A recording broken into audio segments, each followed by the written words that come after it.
Great show. You didn't whisper well enough. Good show. All right, good evening, everybody. Before we get started, I'd like to welcome Sarah Ladart to come up and lead us in an invocation. Good evening, Mayor and Council. If you'll pray with me, please. Dear Lord, we are gathered tonight to serve our community, to use our resources wisely, to represent all members of our community, and to make decisions that promote the common good. As a new school year begins, much of what we ask of our children, we should ask of ourselves and each other. May the new beginning of this school year remind us that you give us chances to start over and over again.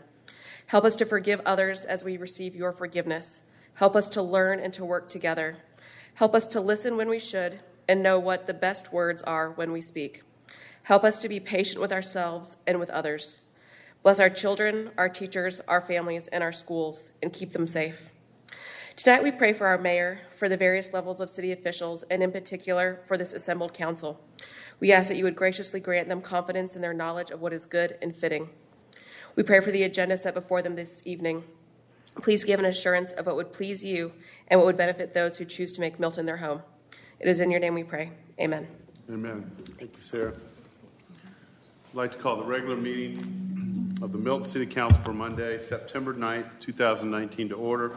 The city strongly recommends that you review tonight's agenda carefully, and if you wish to speak on an item on the agenda, please bring your comment cards to the clerk as soon as possible.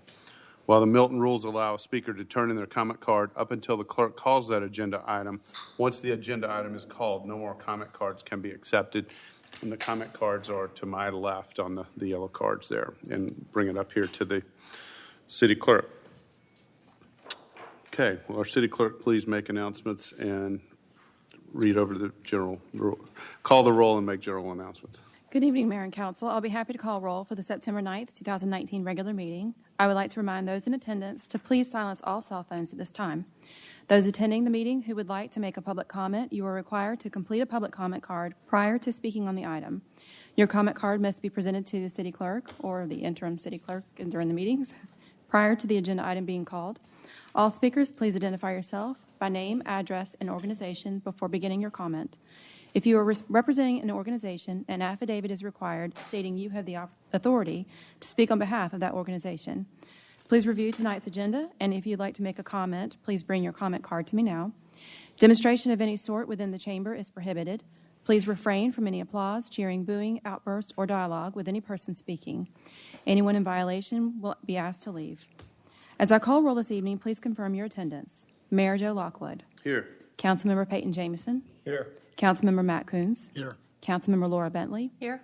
Councilmember Carol Cookerly. Here. Councilmember Joe Longoria. Here. And Councilmember Rick Morrig. Here.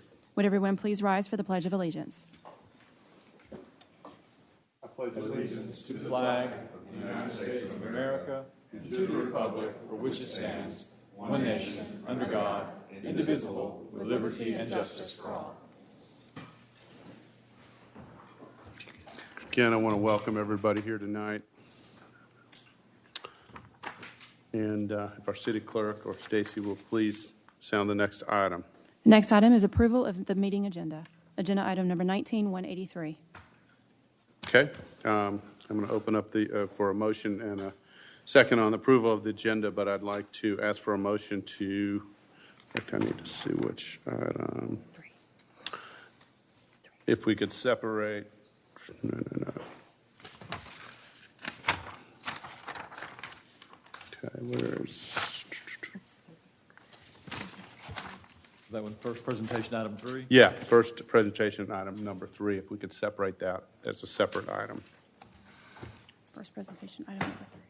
Do I have a motion? Mayor, I'd like to make a motion to approve the agenda with the separation of first presentation item number 3. Okay, I have a motion. Do I have a second? Second. I have a motion and a second. A motion from Councilmember Bentley, a second from Councilmember Morrig on our agenda with the exception of item number 3 under first presentation. So I'd also like to have a motion to for approval of item number 3 on first presentation. Mayor, I'd like to make a motion to approve item number 3 for first presentation. Second. Mr. Mayor. Yeah, Okay, got All right, It's pretty so good if you get the attorney confused, There right? was a motion to remove item 3 from first presentation, which would then have it be a standalone first Correct, presentation and that's the item. intent, is to have that Right. as a standalone. So at this point, I think all that needs to be done is to approve the agenda and then begin to go through, I think. Or do we need to take that extra step of identifying number 3 as a standalone first presentation item? I would assume so if we're going to hear it as a standalone item, correct? Or We are. you just remove it? Okay. All right, so I have a motion and been a motion and a second and approved for the all items except for number 3, the first presentation on the agenda. And now I'm looking for a motion for item number 3 on first presentation. And that's the one, and you are recused, which is why we're doing this, so you Yeah. don't need to Yes, make I that would motion. think you would not want to. That's great, thank you. Okay, do I have a motion? So moved. Okay, I've got a motion. Do I have a second? Second. I have a motion by Councilmember Kuntz, second by Councilmember Morrig for item number 3 on first presentation. All in favor, please say aye. Aye. That passes unanimous. Okay, do we have any general public comment? I have not received any general public comment cards, sir. Okay. Let's, if we can move on to consent agenda. Stacy, if you would please read those items. Okay. First item under consent agenda is approval of the August 5th, 2019 City Council meeting minutes, agenda item number 19-184. Second item is approval of a memorandum of understanding between the City of Milton and Stone Creek Church for the temporary replacement of a tornado siren, agenda item number 19-185. Number 3 is the approval of a contract between the City of Milton and Crabapple Green LLC for Meet Me in Milton on October 26th, agenda item number 19-186. Number 4 is approval of a construction services agreement between the City of Milton and DAF Concrete Incorporated for the repair and replacement of concrete sidewalk, curb, and gutter and ADA ramps, agenda item number 19-187. Our fifth item is approval of an agreement between the City of Milton and Crabapple Merchant Association regarding responsibilities and obligations related to the co-hosting of Crabapple Fest, agenda item number 19-188. Number 6 is approval of an agreement between the City of Milton and Premier Events for event management services for Crabapple Fest 2019, agenda item number 19-189.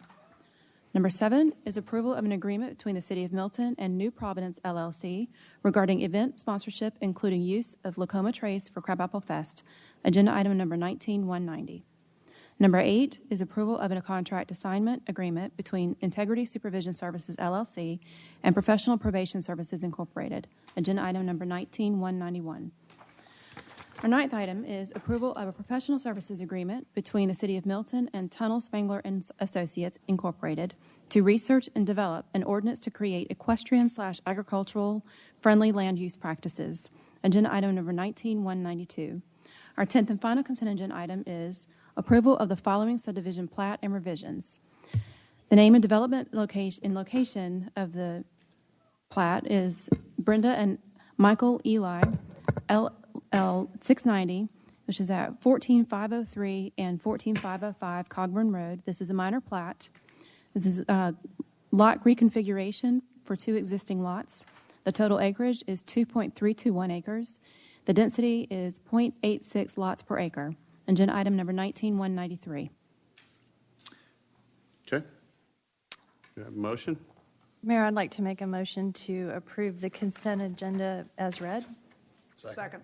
Okay, I have a motion from Councilmember Bentley with a second from Councilmember Kuntz. Mr. Mayor, just a point of order very quickly, do you mind? Sure. So the motion and second have been made for the consent agenda. I just want to bring one thing to your attention. You should have at your stations a revised staff recommendation with respect to item 10, which was the plat approval. I just wanted to call out for the record that the modified memo changes Scrivener's error in that executive summary.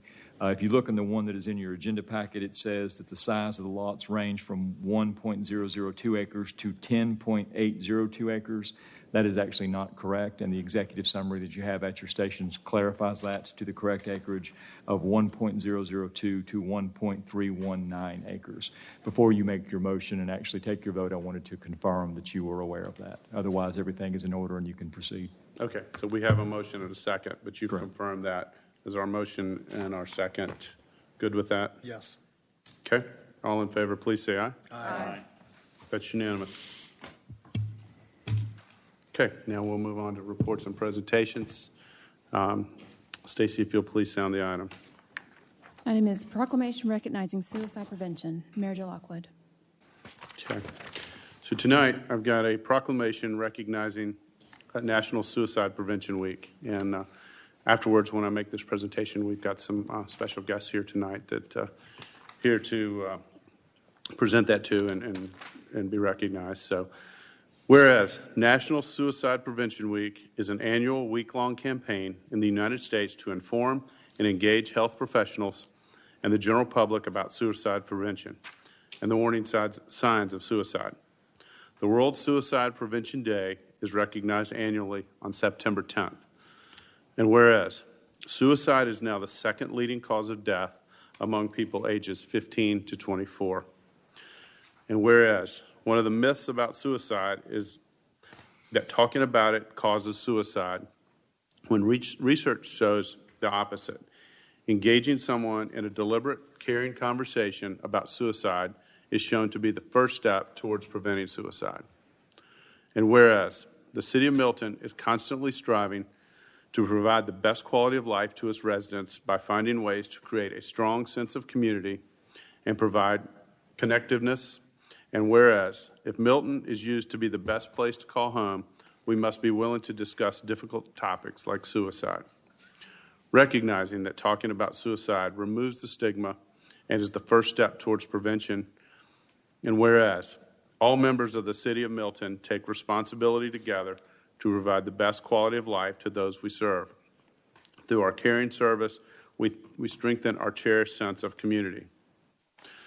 Now, therefore, we, the Mayor and the City Council of the City of Milton, proclaim September 10th Suicide Prevention Day in the City of Milton, and actively demonstrate the city's commitment to the health and well-being of its citizens by hosting a community forum.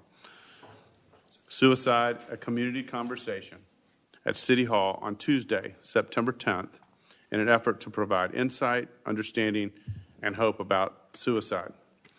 And given under our hand and seal of the City of Milton, Georgia on this 9th day of September 2019. And again, as mentioned in the proclamation, we're hosting here tomorrow night at City Hall, the 10th. The city's partner with the Summit Counseling Center to provide trusted adult training for anyone who wants to know how to identify, respond, and react appropriately to warning signs and risk factors related to suicide. The training session is free to attend and will be offered on September 22nd at 5 p.m. across the plaza in the community place here at Milton City Hall, across the plaza there. So at this point, I'd like to ask Brett Bean and Laura Lee Mustaki to step forward along with the council and present this proclamation.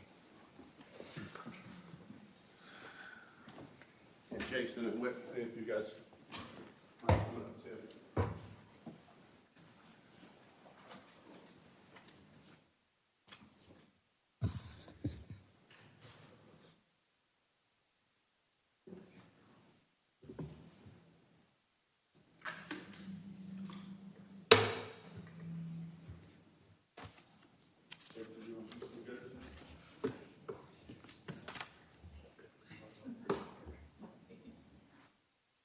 Councilman Longoria. Councilman Longoria.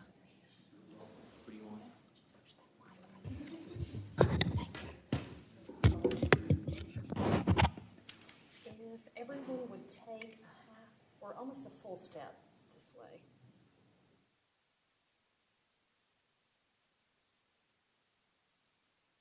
Sideways for me a little bit. There we go.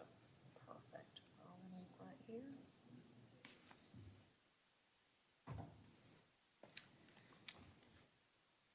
All right, we're looking right here. 1, 2, 3. Let's do that again. 1, 2, 3. And we'll stay with me. One more time. 1, 2, 3. Super, thank you. And I want to just thank Laura Lee and Brett for being here tonight. They had gone through this, through losing a loved one trying to help others now after all the pain and loss we've gone through. I know it's tough, but we really appreciate it, and hopefully make a big difference in our community. Appreciate it. Thank you. And they'll be here on our panel tomorrow night, along with Jason and Steve. Yeah, so probably just sold out so far. So I think we've got spillover room. So that tells you that there's a definite need. So thank you for being here. Appreciate it. Thank you.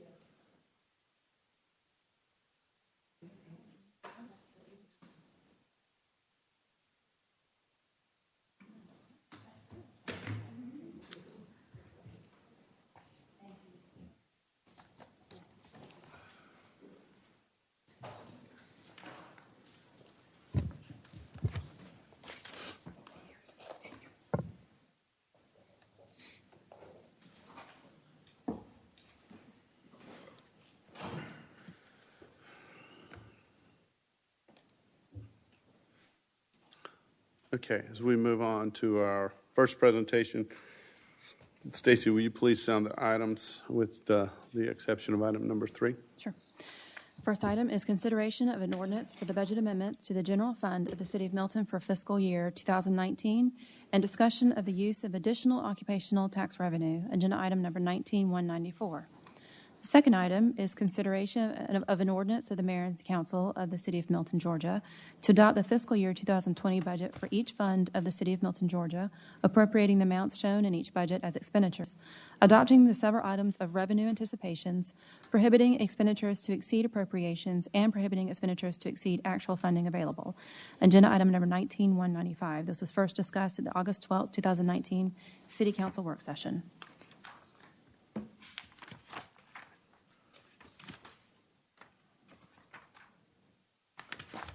Okay, do I have a motion? I'm sorry. Mayor, I'll make a motion to approve the first agenda items as read. Second. Okay, got a motion from Councilmember Kuntz, second from Councilmember Bentley. All in favor, please say aye. Aye. That's unanimous. Okay, now I'll open up, Stacy, if you would read the next first presentation item, and then if she'll read it, and then I'll let you speak, if that's okay. Okay. If I'm off, Ken can This call item me is on it. zoning mod 1901/VC 1902 for 850 and 875 Hickory Flat Road, which is Matilda's Under the Pines, by Old Crossroads Properties LLC, which is Curtis Mills, with existing zoning of AG1 and C1, U18-07/VC 18-06, to modify conditions. Number two would be to the owner's agreement to abide by the following. A, substantial compliance with the site plan received by the Community Development Department on, we're replacing March 29, 2018 with June 25, 2019, and whereby the exact layout of the project may contain minor deviations approved by the Community Development Director, provided the deviations remain consistent with the purpose and intent of the Council's approval of the use permit. Notwithstanding the contents of the site plan, the project must meet or exceed the requirements of the zoning ordinance, all other applicable city ordinances and these conditions. The site plan may be revised with the approval of the Community Development Director in order to comply with city codes and zoning conditions. Unless otherwise noted herein, compliance with all conditions shall be in place prior to the issuance of the first certificate of occupancy. The site plan change date reflects the proposed additional parking within the 100-foot power easement, overflow parking along the east property line, location of graded aggregate base reduced, assembly area, approximate location of septic system for restaurant, and proposed permanent bathrooms. Number 3, to the owner's agreement to the following use requirements. A, months, days, and hours of operation shall be limited to the following. 1, Friday and or Saturday within each week. 2, hours of operation shall be from 7 p.m. to 11 p.m. 3, May 1st through October 31st with no more than 30 events to include 2 events approved through a special event permit not to exceed, replacing 250 with 300 people in attendance, which must include 1 off-duty police officer. B, there shall be no more than, we're replacing 200 with 250 attendees at any given time for each concert/performance. Number 4, to the owner's agreement to the following site development considerations. D, the maximum noise permitted measured at all the adjacent property lines. We're replacing all adjacent property, well, we replaced with the all adjacent property lines. I'm going to get this out in a second. The following property lines where residential use is located: west, 421.59 feet, and north, 201.71 feet. Replacing all of that with all the adjacent property lines. It shall not exceed 75 dBA continuous sound on Fridays or Saturdays between the hours of 7 p.m. and 11 p.m. This is VC 1806, Part 3. This request is to clarify the approved 75 dBA continuous sound at all adjacent property lines at the June 18, 2018 public hearing, and does not increase the permitted sound levels for Matildas. And request a 4-part concurrent variance for the following. Number 1, Section 64-212-6, to allow the fence adjacent to Hickory Flat Road to be located at the right-of-way.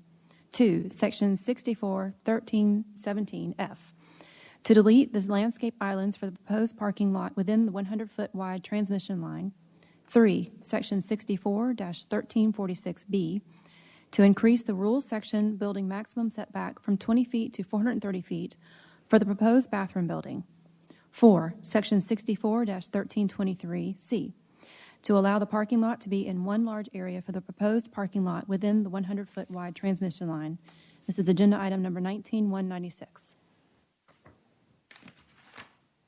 Okay, and before I ask for a motion, Councilmember Bentley, did you have a statement? Thank you so much. I was recused from the first application of the special use permit, which is U 18-07/VC 18-06, and I will remain recused for these the zoning modification request as well. Per Milton Ethics Code, Section 2-861B. Thank you. Sure. Do I have a motion on this first presentation item? Mayor, I'll make a motion that we approve the reading of the first agenda item for agenda item number 19-196. Second. Okay, I have a motion for approval from Councilmember Kuntz with a second from Councilmember Jameson. All in favor, please say aye. Aye. That's unanimous with the exception of Councilmember Bentley was recused. Okay, we'll move on to our public hearing. Stacy, if you'll please sound the first item.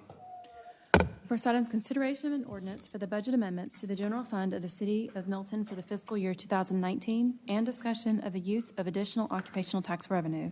Agenda item number 19194. First presentation was earlier at September 9, 2019 City Council meeting. Ms. Bernadette Harville. Good evening, Mayor and Council. Before we get into the item about the 2019 amendments, I just wanted to go over the requirement to address any additional occupational tax revenue as required by the state of Georgia. Anytime that we are going to receive additional revenues over what we received in the prior year, we have to talk about what we're going to do with those revenues. We are not having any plan to receive additional revenues beyond what we originally budgeted for FY 2019, so those will go to fund the programming as it was approved last September. And any collections that might come in above the anticipated budget will go towards fund balance and non-recurring projects in future years as required by Milton law. So we covered that.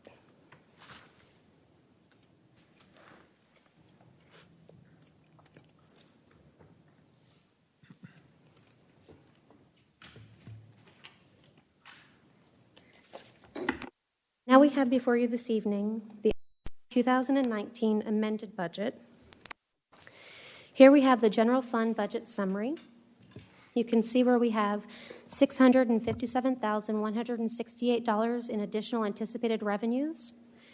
And we're looking for $891,128 expenditures, creating a underfunding of $233,960, which will be funded by available fund balance. Here are the revenue anticipations as amended.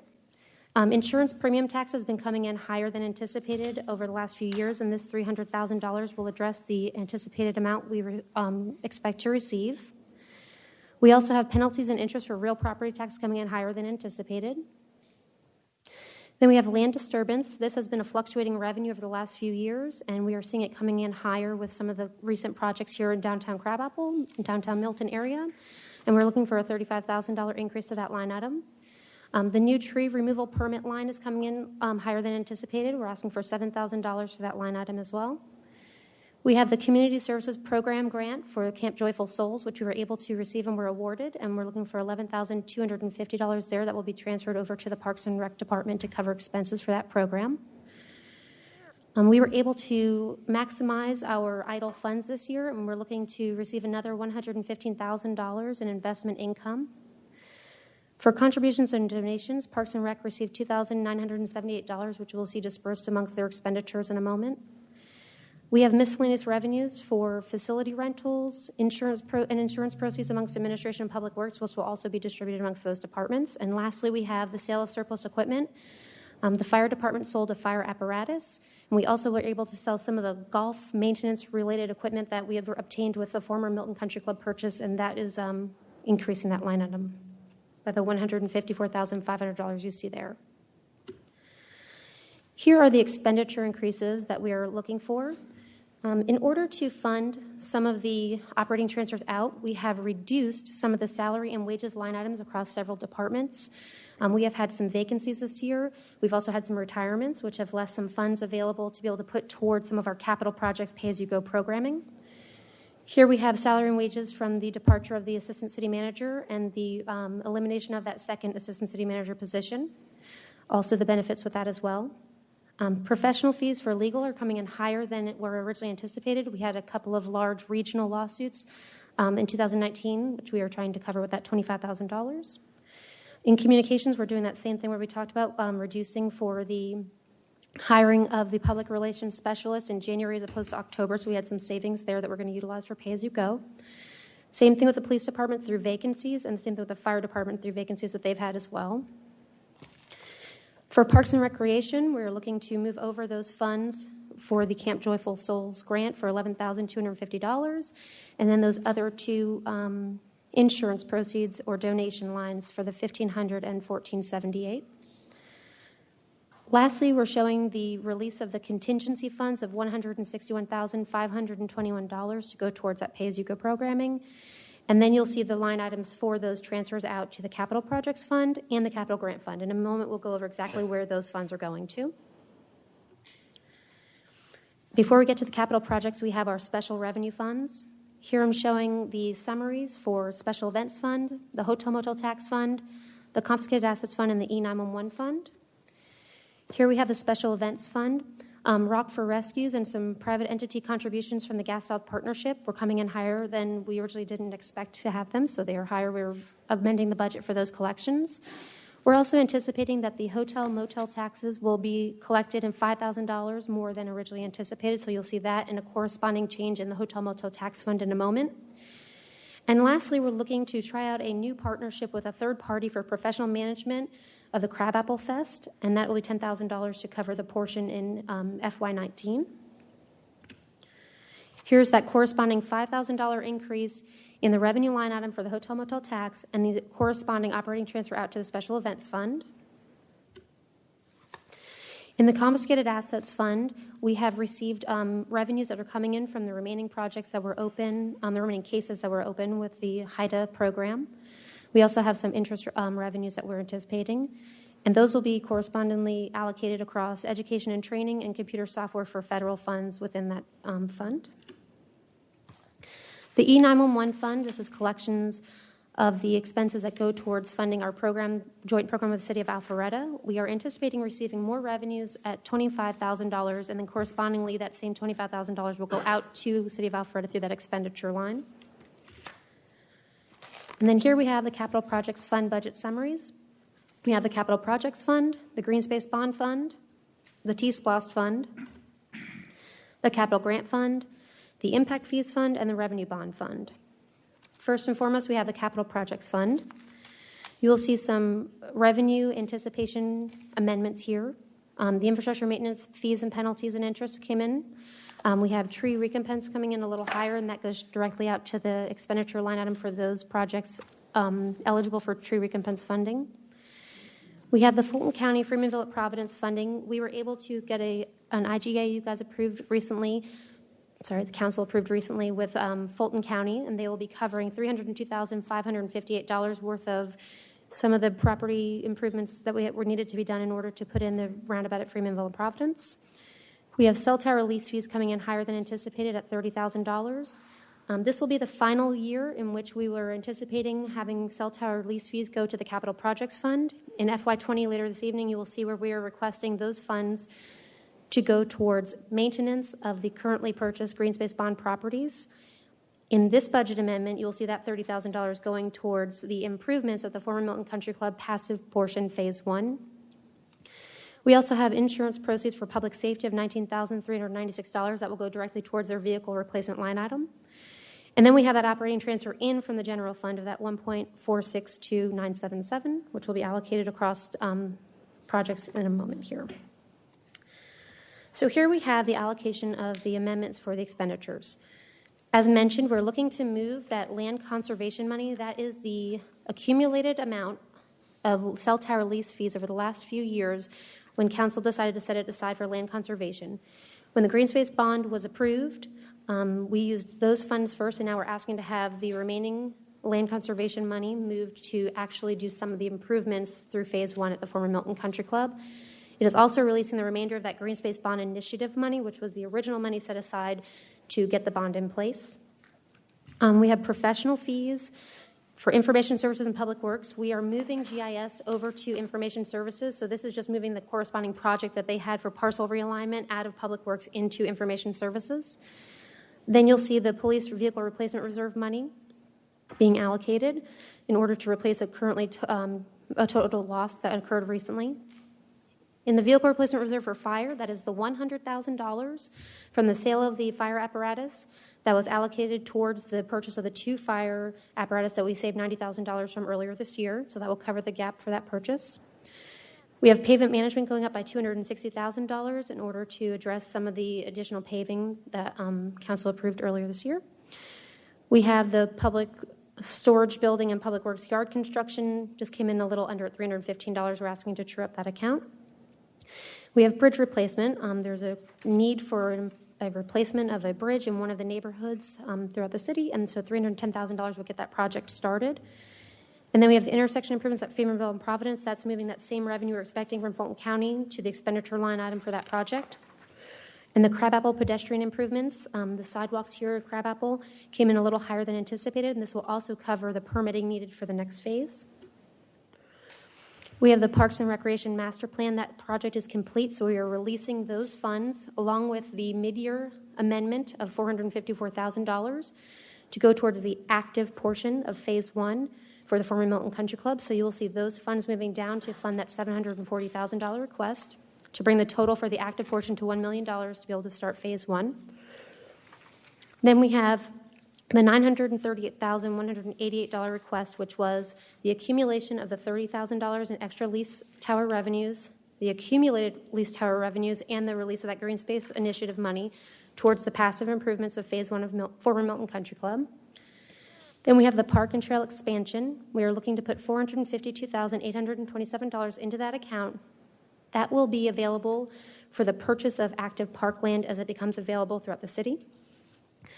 Lastly, just a few true-ups for these last 2 projects. Professional fees for the tree ordinance. As that project is complete, it's releasing those funds that were remaining, the $63 in that account, and then moving that tree recompense money and releasing the contingency funds to true up the rest of those requests. Then we have the Green Space Bond Fund. Here you will see amendments for personal property prior year and penalty and interest revenues collected beyond what was anticipated. We also have that same opportunity where we received higher than anticipated interest income, and we have $175,000 additional dollars going there as well. Those interest revenues will go directly towards the ability to purchase more land through the bond. And then we have land conservation. Here, this is a true-up of $860,836. We were able to go through the fund balance for this account and allocate everything that was related to the actual ability to purchase land and put that into the land conservation account, and the remaining fund balance is available for debt service payments in the future, so everyone can clearly see what was for debt service versus what was for land purchase. Next, we have the T-SPLOS Fund. Again, interest earnings are coming in higher than anticipated at $14,200. The Capital Grant Fund has a small revision I'd like to point out. We were able to have approval for the tennis court resurfacing grant. And while we are going through the process of getting the final numbers for the Smart Communities grant, we were able to shift some of that funding so we can have the opportunity, in case the tennis courts go beyond 9/30, to put that in the capital grant fund to be able to continue that project and finish it up either at the end of September or early October, weather permitting. We did not get the award for the LCI fund, so you'll see the reduction of $96,000 there, and you'll see the request for $65,191 for the Smart Communities and $9,809 for that tennis court resurfacing USTA grant. We also have $26,000 coming in from the general fund for the city matches on those grants. So again, you'll see the removal of the Livable Centers Initiative, or the LCI grant, of $120,000 in the expenditures, the correction of the Smart Communities grant to $105,191, and the request for $19,809 for those tennis courts. In the impact fees fund, impact fees are coming in higher than anticipated. This is a fluctuating revenue. We're doing our best to hone in on what we're receiving each year. So these requests and amendments for revenues will go directly towards the projects in the in the impact fees fund. So you will see $1,952 that will go towards the police, fire, and court complex on Highway 9, $3,970 for the replacement of Station 42, $3,742 for the improvements at Bethany and Providence. That is a T-SPLOS program that we're going to put some of these impact fees towards to be able to release T-SPLOS funds for other projects. Park and trail expansion of $210,672. This is where we're putting the money until council decides where we're going to spend it, then we allocate it across those projects, whether it is construction of active parks or purchase of land. And then we have the professional fees for community development at $3,345, and those funds will be utilized in FY20 to update the methodology report to get a new impact CIE programming. Lastly, we have the Revenue Bond Fund. Later this evening, we'll be talking about the opportunity to go out for the bond issuance, and this is truing up the numbers to correspond with the most recent request for the expenditures anticipated for those projects. That is the FY19 amendments. Are there any questions? Do we have any public comment, Stacy? No, sir, we don't.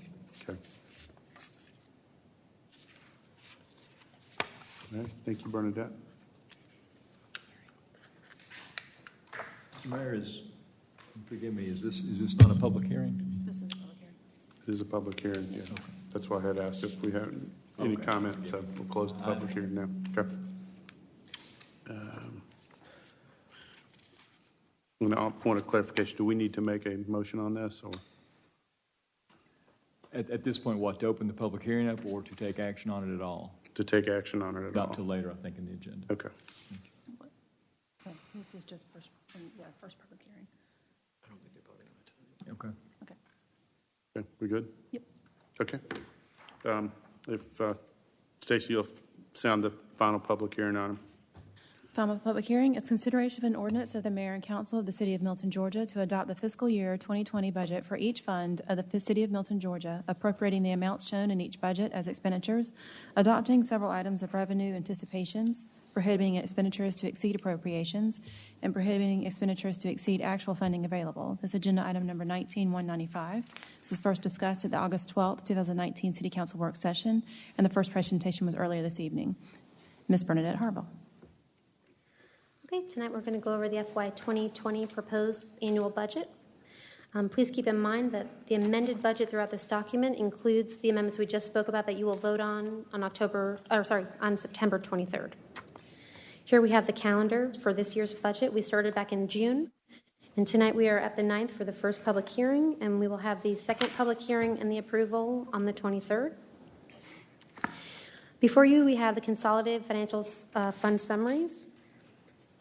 The citywide budget for FY 2020 is $42.9 million. This chart shows all of those funds as divided between revenues and expenditures across every fund. And to kind of give a better picture, we have these pie charts that show property taxes and sales and use taxes are the primary revenue sources for the city of Milton at 41% and 39% respectively. Under those sales and use taxes, you'll have your lost and your T-SPLOST revenues.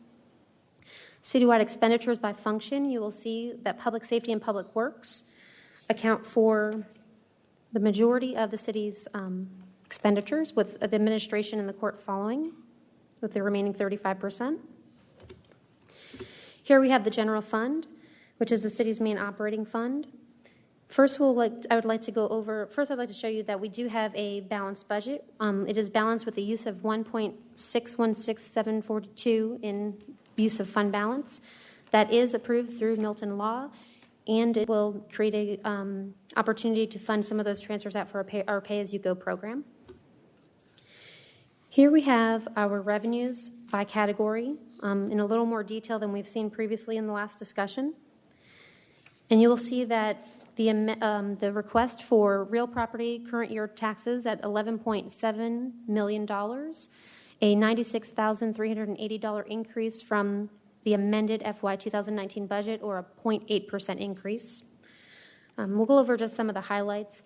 We also have franchise fees for gas. They've been coming in lower than anticipated, so we also have a reduction for FY 20 at $18,793, less than FY 19's amended budget. For local option sales tax, we have taken a conservative approach to that estimate. As we have seen a large and lengthy expansion period, we are anticipating conservatively that may not occur throughout the remainder of FY 2020, so we're looking for a $50,000 increase. We have our insurance premium taxes we talked about in the FY 19 amendment, increasing at 8.7%, as we have seen that climbing at 7 to 8% each year. That is based on our population and is set to possibly change with the census results that we get back next year. On the next page, you'll see that charges for services are continuing fairly similarly to last year. We have our court fines and forfeitures going up slightly at $30,000. Investment income going down at $90,000. We are anticipating the beginning of a lot of our capital projects, so we may not have as many idle funds on hand to invest. We are anticipating getting similar returns, but maybe not as many funds able to be invested. Lastly, we never anticipate getting any kind of donation revenue, so you'll see that line item set to zero. And then if we receive any, it will go correspondingly to the projects in which people donate for. And then we have our rents and royalties, and in that line item, you'll see the request for those cell tower lease revenues coming over to the general fund, which will correspondingly go to cover the request in the newly created Passive Parks and Green Space Department. Any questions about revenues before I continue? Any questions? Okay. Okay. So here you'll see another pie chart just for the general fund. And again, property taxes and sales and use taxes are the driving revenues of the city. At the general fund level, property taxes are 50% of our revenues. Here are our expenditures by department. First, we have the mayor and council. A 10% increase in this department is anticipated due to the variance of $25,000 requested in order to have both a fall and spring retreat with upper management that will allow a facilitator to come in and work through strategic planning and plan implementation. We have the city clerk department. The variance in this department is primarily driven from the election IGA with Fulton County, and we are required to pay a larger portion on every other year, and this is that year. In addition, we've moved the request of $65,000 to this department in order to continue scanning the city's archive files. In the city manager's department, you will see a decrease. This decrease is driven by the elimination of that second assistant city manager position. Also, we have a periodic citizen survey, which was conducted in FY 2019 and will not be conducted again in FY 2020. In the finance department, we have an increase, which is being primarily driven by the addition of the full-time accounting manager reinstatement. This is for a full year's worth of funding for that position, where FY 19 only needed the remaining months of the last fiscal year. In addition, we have the machinery and equipment in FY 2019 accounting for one-time purchases of hardware for that position, which we won't have in 2020. In information services, you will see an overall increase that is primarily being driven by our third-party contract. We have the request for a full-time GIS analyst in-house, which will help provide for our GIS public-facing portal. You'll see corresponding requests in the initiatives this year for that as well. Also, we'll be bringing the IT manager in-house 3 days a week to be able to have a more hands-on approach with that programming. In human resources, it is staying fairly the same across the board. There is a 3% overall market adjustment for all staff, and that is what's primarily driving the increase in this department. In communications, there is an overall increase of 23.9%. That is being inflated by the fact that we reduced FY19's salaries and benefits in order to fund some of the operating transfers out. So had that not been a request in FY19, it would be closer to that 3% increase. You will see the same kind of inflation in both fire and police due to that as well. Community outreach and engagement, again, just basically that 3% across the board. In the municipal court, 1.4%. There are some one-time expenditures budgeted for in municipal court, fire, and police related to the opening of SR9 Public Safety Complex. So those will not be repeating in FY 2021. Here we have the police department at 9.1%. Again, that would be that 8.9% in salaries and benefits would be closer to a 2.5% had we not utilized their excess funds in FY 2019 for an operating transfer. And their other variances are due to the moving into the new building. We have the fire department at 4.7%. They have some requests associated with one-time repairs to the septic tank at 42, which will not recur in FY 2020 as well. We have the public works department. Their overall request is a little higher than anticipated. We have the new public works director has a full 12 months budgeted in FY 2020. And in addition, the new right-of-way mowing contract is coming in higher than the previous contract, with the other contractor walking away with an alleged inability to be able to provide the services at the rate they had. We had to rebid, and the rebid came in higher than was budgeted in FY19. Here we have the Parks and Recreation active department. So now we've split out active and passive. And in this department, we're looking at an overall decrease. We have moved over to this department, the Bethel Community Center and the Broadwell Pavilion out of general government buildings.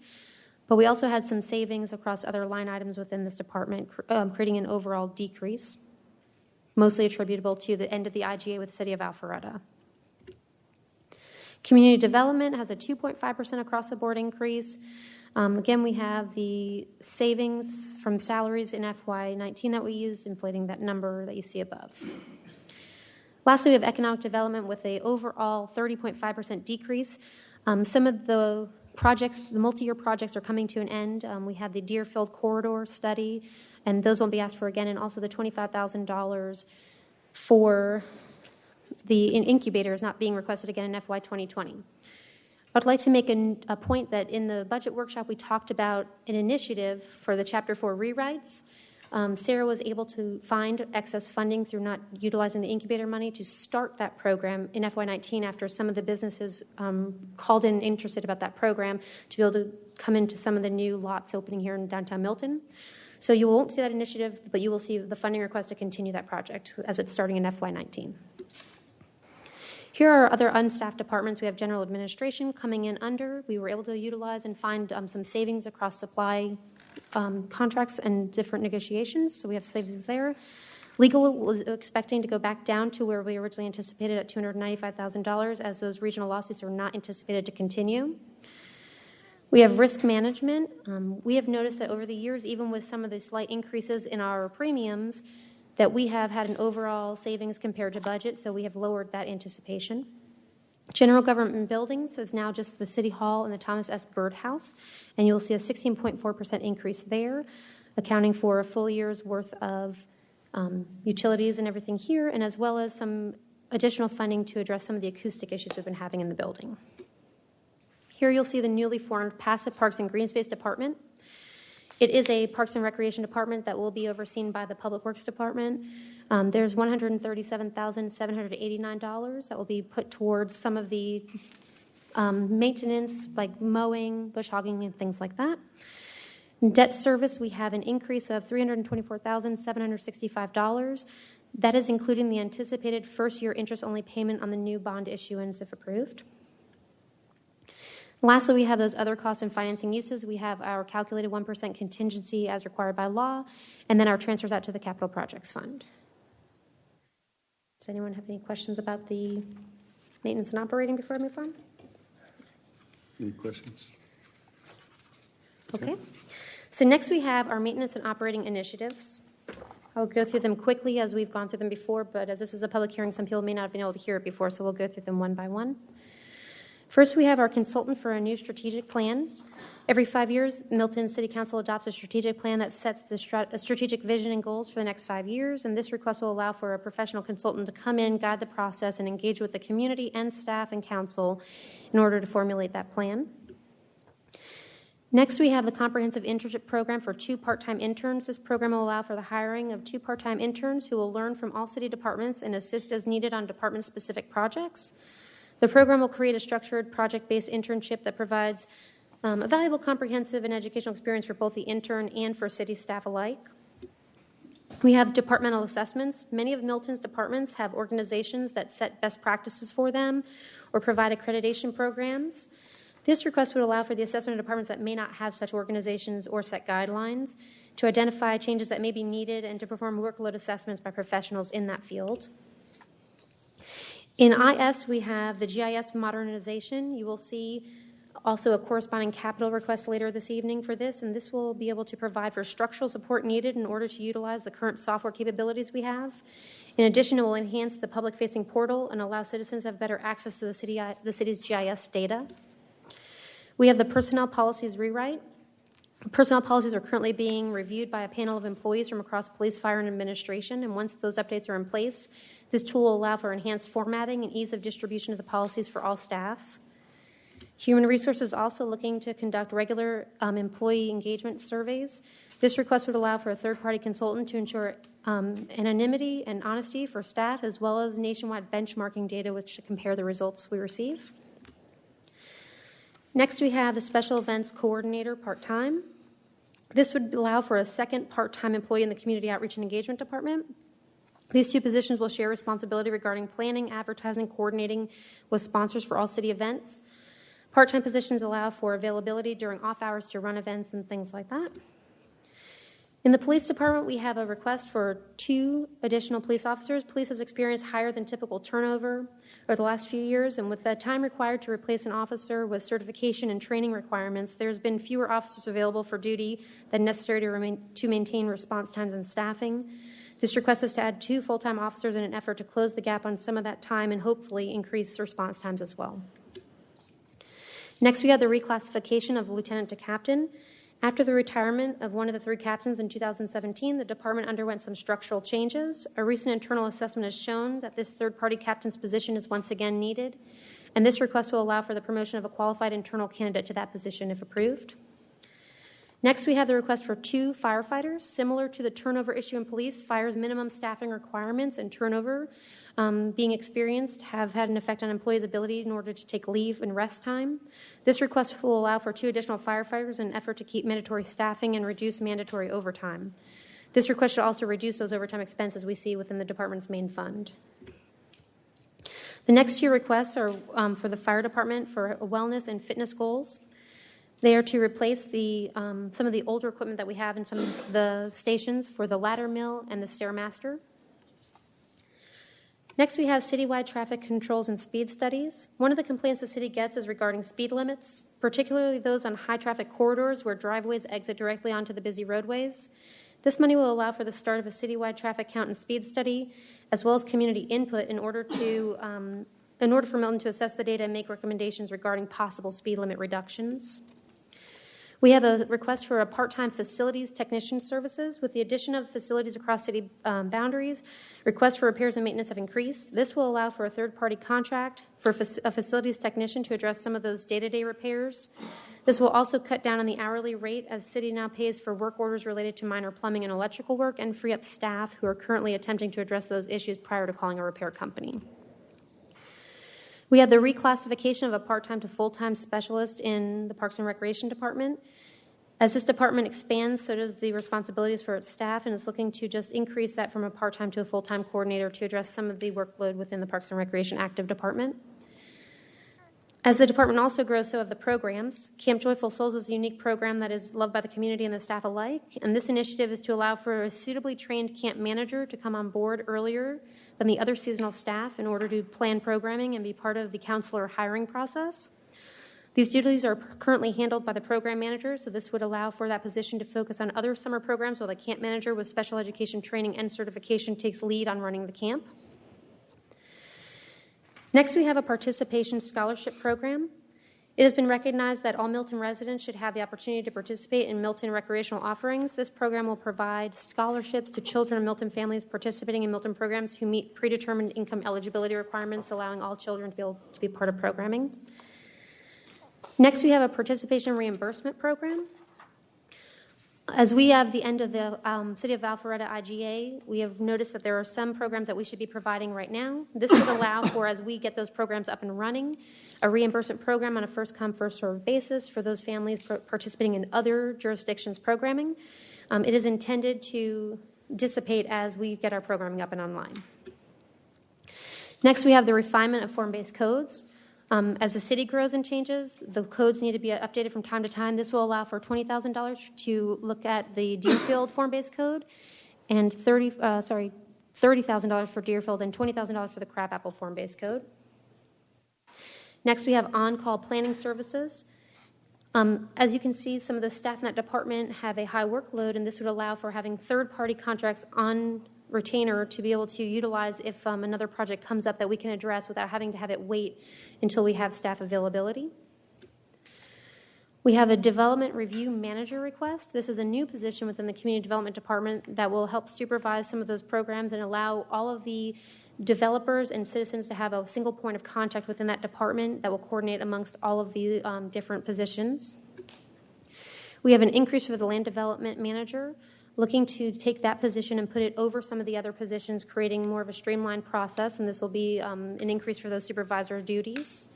Same thing with the principal planner, putting them over the sustainability and that programming to be able to have another supervisor separation there.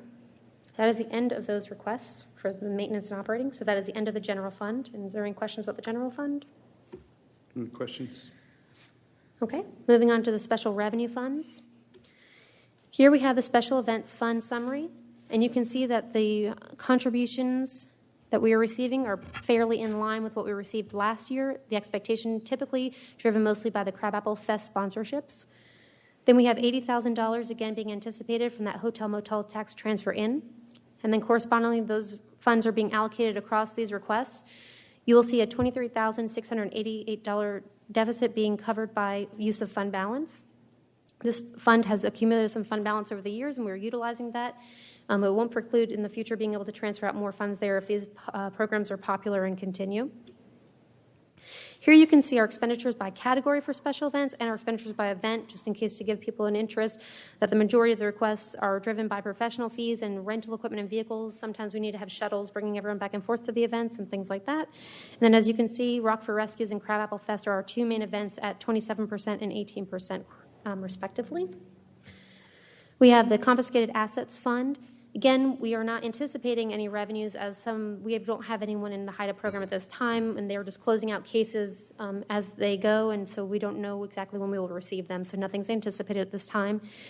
And then we're allocating the remaining fund balance over federal projects in the police department. The E911 fund is expected to go up by about $5,000, and again, 100% of those revenues received go back out in a transfer out to the City of Alpharetta. The Hotel Motel Tax Fund, again, at $80,000 expected and going straight to the Special Events Fund. Then we have our capital projects funds. Here we have the fund summaries for the Capital Projects Fund, the Green Space Bond Fund, and again, please note that that fund balance in the Green Space Bond Fund is what we currently have as additional revenues received that can go towards future year debt service payments. We have the T-SPLOST Fund, the Capital Grant Fund, the Impact Fees Fund, and the Revenue Bond Fund. And here in FY 2020, we have all of those correspondingly allocated amongst 7 years of the CIP program, and each funding source that those will be coming from. And then lastly, we have the pay-as-you-go programming funding spread out over all 7 years, where you can see each project and what funds will be allocated from the general fund to those pay-as-you-go programming. And I will save you and skip going through each project individually, and we'll go to the request for the Capital Projects Fund. So here we'll have our capital initiative summary. We have a public safety complex system and network infrastructure. This is the IS request in order to outfit the new building with the servers and hardware required to run the new building on Highway 9. We have that corresponding capital portion of the GIS modernization request in order to have the server that will house the program needed for the public-facing portal and other GIS updates.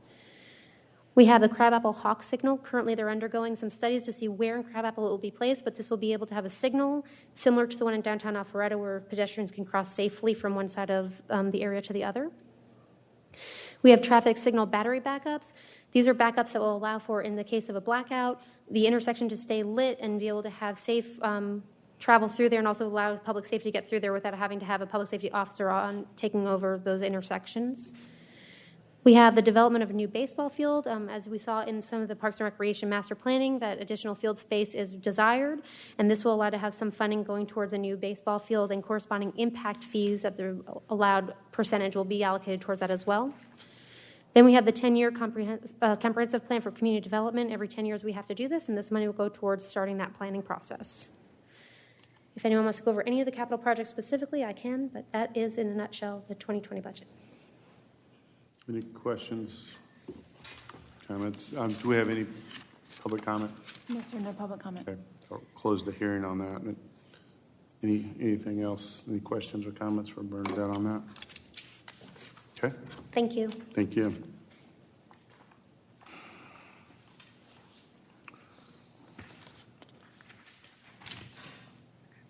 Okay, we don't have any items under our zoning agenda, so if we move to unfinished business, Stacy, if you could please sound the next item.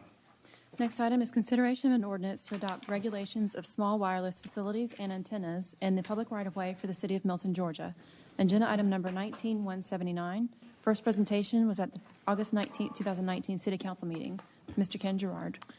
Mr. Mayor, members of the council, you have in front of you this evening on your unfinished business agenda a proposed ordinance addressing the location and installation and co-location of small wireless facilities in the city of Milton right-of-way. This is a topic that I am very familiar with. It is a topic that we have actually had a previous PowerPoint presentation discussion on in this chamber, and it is an item that the state law has recently was enacted this last session and becomes operational and effective on October 1st of 2019. So many jurisdictions are in fact doing exactly what the city of Milton is doing, which is going ahead and getting ahead of the curve and adopting ordinances before the law becomes effective. As I mentioned to you during our earlier presentations on this, irrespective of whether we adopt an ordinance or not, the law becomes effective and operational on October 1st. The good news is by adopting an ordinance, you take advantage of some of the provisions of this law that the state government has allowed local governments to exploit. And I'm going to go over those with you in just a moment. Given the number of times I have gone over this with you, I won't go through every line of the ordinance. I'm sure I can hear a collective sigh of relief on that. So I will just stick to the highlights. The highlights, the big picture are this. The change of law in Georgia means that city and county right-of-ways are now fair game for the installation of small wireless facilities within the right-of-way, either on existing poles, possibly new poles, or existing support structures, which is basically things that aren't poles that are nonetheless in the right-of-way. Think water towers, think billboards, think other sorts of things that might be in or on or near the right-of-way. This law anticipates that so long as they stay within the dimensional requirements of the law, meaning a certain height requirement, a certain box size requirement, et cetera, that they have the right to an accelerated administrative processing to do this. In other words, the expectation is they are going to be able to come into the city of Milton, they're going to be able to apply for a permit, they're going to be able to pay a fee, and so long as they meet the requirements of the state law and our code, they get a permit. Gone are the days, at least with respect to these sorts of structures, of the balloon tests, the zoning hearings, the citizens in the gallery upset. That's not what this is about. This ordinance and this state law are about an expedited rollout of both enhanced 4G to clear up basically data transmission log jams, and of course the eventual rollout of 5G. So with respect to going through the law, what I can tell you is this. First of all, the law is comprehensive. It, in fact, almost takes the place of most building codes with respect to these small wireless facilities. It is very detailed, contains in exacting detail the basis upon which you can deny one of these installations in the right-of-way. It anticipates that there are two primary sorts of installations. There are co-locations, which means pretty much exactly what you would think it means. It means hanging one of these antennas on something that already exists. Although there is a nuance in the law, and the nuance in the law is it's still called co-location, even if the pole that they want to hang it on can't support the antenna. It's still a co-location if the industry gets to come in, take that pole out, throw it away, and install a new pole that can handle the loading of what it needs for the antenna. That's still called co-location. That's probably the most desirable form of rollout, is a co-location, because the antennas themselves are not terribly invasive. They're relatively small. But of course, the law also allows the installation of new poles in locations that they heretofore have never existed before. That is the most expensive sort of pole. That's where we get to charge the most expensive sort of a fee or a rate for these installations. And of course, that's the one that may engender the most public feedback when people begin to see facilities installed in the right-of-way they've never seen before. With respect to the nuts and bolts itself, one of the advantages of adopting an ordinance, again, like I mentioned, you don't have to. No government in Georgia has to adopt an ordinance for this to become effective. But one of the things that we do accomplish by adopting an ordinance is we get to have a pre-rollout mandatory meeting with industry providers. If you don't adopt a rule requiring that, and you are a Tier 2 jurisdiction, which we are, and a Tier 2 jurisdiction means that we have between 10,000 and 100,000 tax parcels. The ordinance divides into three different tiers, a Tier 1, Tier 2, and Tier 3. Tier 1s are 100,000 tax parcels and above. Think of Fulton County, a city of Atlanta, et cetera. Tier 2s are between 10,000 and 100,000, and then Tier 3s are 10,000 or less. A Tier 2 can require a pre-rollout meeting, but you have to ask for it. Our ordinance demands it. Therefore, we have taken that. Therefore, you cannot apply for one of these small wireless facility installations in Milton until the provider comes and at least 30 days before says, we're getting ready to ask permission to do this. It allows jurisdictions to decide whether they have the resources to be able to handle the permitting load. Probably won't be a big deal in Milton, but in some of these more urbanized jurisdictions, it is a huge deal because some of them may get waves of applications sort of flowing in. When an application comes into the door, the triggers are extremely regimented. I call it the 20-20-10-30-70 rule. Yes, that's right. It flows right off the tongue. 20-20-10-30-70. 20 days to consider whether an application is complete. If it's not complete, 20 days to get it back to the provider, who has a number of days to then get them the information back to us. We have 10 days to decide if it's then complete. Once we decide it's complete, we have 30 days on a co-location and 70 days on a new pole. That's right. That's the way it works in a nutshell. Isn't it? It's a thing of beauty. It's just, it's intuitive, really, Councilmember Longoria. With respect to the fees and rates, there are two sort of constructs. There is the fee, which is the one-time fee we get to charge for a co-location or an install. So the fees are, for a co-location, it's $100 per facility. For a replacement pole, which remember acts sort of like a co-location, but it's when they want to take a pole and replace it with a new one, that's $250, and for a new pole, that's $1,000. Again, these are one-time fees we charge one time as supposed to approximate the cost of our processing their application. Then we get to also charge rates. Rates are $100 per year for each small wireless facility. $200 per year for each new pole. Plus, if it's hanging on a municipal pole, we get to charge an additional $40.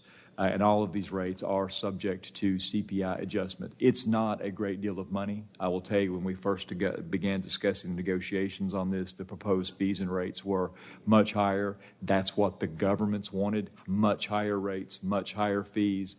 But the General Assembly wanted this done, and they wanted to make a environment where the rollout for this 4G and 5G would not be stopped by high rates. And so those are the rates we're left with. Candidly, we don't have to charge rates and fees at all.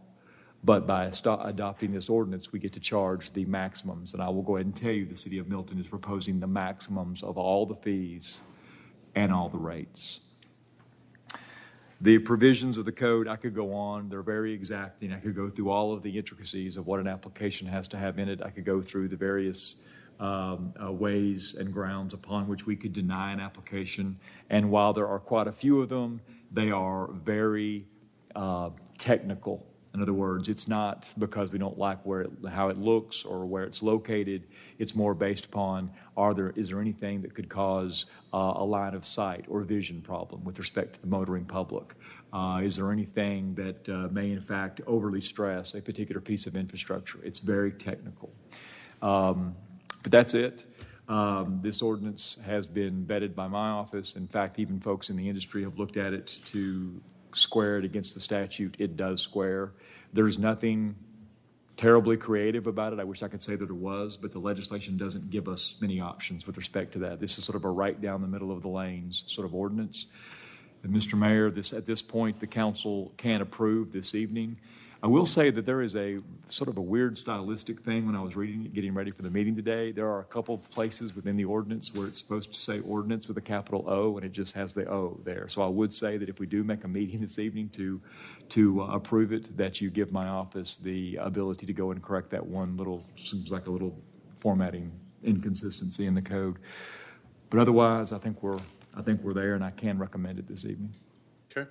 Are there any questions for Matt? Yeah. So I'm not as familiar with 5G and technology as some other people are, but since we brought this forward, and obviously the state has passed this ordinance, is going to happen regardless. But for anybody that's concerned about it, when they did their passage of the law, did they look at any adverse health effects or anything like that with 5G? I've seen some things come through that were just kind of like makes you, what is this as far as the headline goes? I don't know anything about it, one or the other, but I just want to know from your experience if there was any discussion on that when they passed the law. Councilmember Coons, that is a great question. And what I can tell you is from my experience in working with the law, that was not on the radar.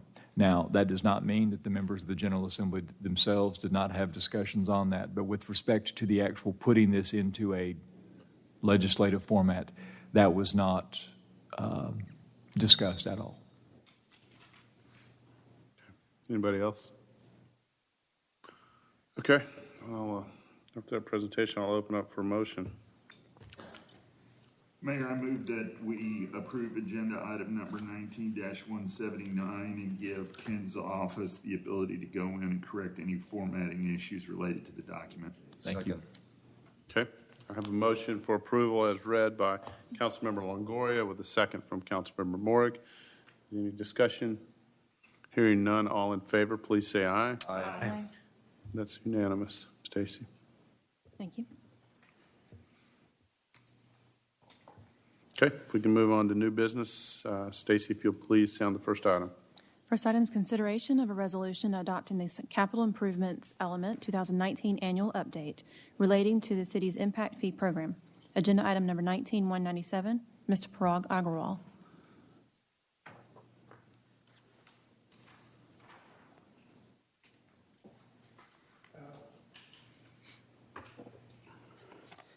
I'm here to present you the resolution to adopt the capital improvements element annual update for 2019 for the city's impact fee program. Since Milton collects impact fees, it is the requirement of the State Department of Community Affairs that capital improvements element annual update is required. We call it a CIE, stands for capital improvement element.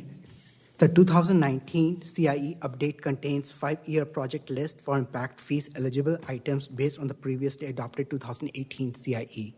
Our department gave a comprehensive presentation to the City Council in July 2019. And in the July 22nd meeting, the City Council passed a resolution to transmit the draft to the State Department of Community Affairs and also to the ARC for their review.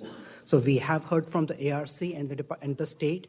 They have approved our CIE element, and today we are here to present you your resolution for approval.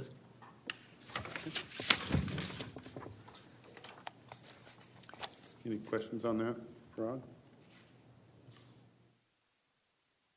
Okay. I'll open up for a motion. Mayor, I'd like to make a motion to approve agenda item number 19-197. Second. Okay, got a motion for approval from Councilmember Bentley with a second from Councilmember Kuntz. All in favor, please say aye. Aye.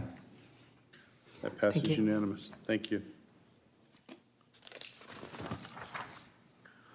Okay, we'll move on. Will the city clerk please sound the next item? Next item is consideration of appointment of the at-large position to the Public Building Facilities Authority. Agenda item number 19-198. Mr. Ken Gerard. Mr. Mayor, members of the council, we handled some of this at a prior meeting.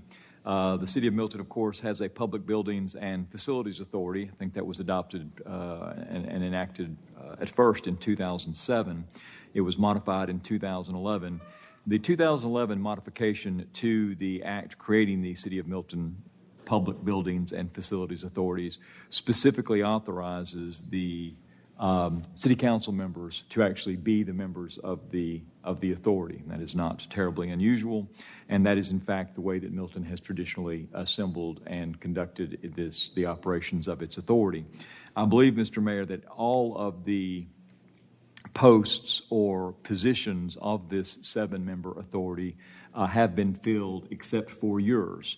And there is an expectation under the statute that each member of the city council will nominate and appoint an individual for the Milton Public Building and Facilities Authority. And the individual that you nominate and appoint, the term on the authority runs coterminous with your term on the council.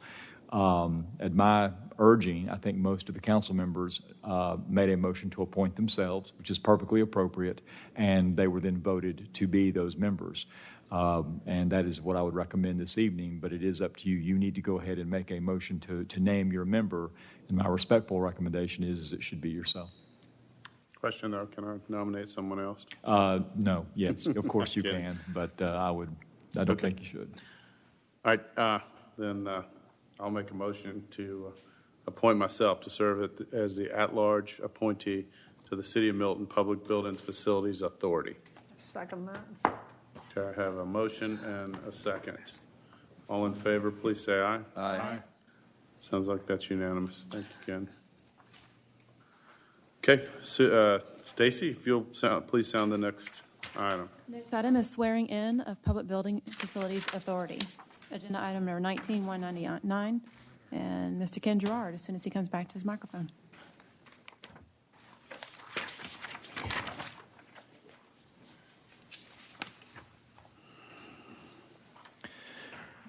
Thank you, Mr. Mayor, members of the council. Given that we have a building and facilities authority meeting after this, I thought we would just take this time to go ahead and swear you in. I have handed out to you written oaths of office that I'm going to ask you to sign just to put into the record. But without any further ado, and again, you don't need to leave your stations, I'm just going to have you all raise your hand, and I'm going to walk you through the oath right here, and we'll just do it en masse, if that's agreeable with everybody. And you've got the cheat sheet right in front of you, so if anybody messes this up, you really shouldn't. So I'll go ahead and if you'll raise your hand, your right hand, and repeat after me. I do solemnly swear and affirm that I will faithfully perform the duties of a member of the Milton Public Facilities Authority, and that I will support and defend the charter thereof, as well as the Constitution and laws of the state of Georgia and of the United States of America. Thank you. You all are officially sworn in. If you all will go ahead and execute those when it's convenient and pass those around. And you all have taken your oath. Thank you very much. Thank you, Ken.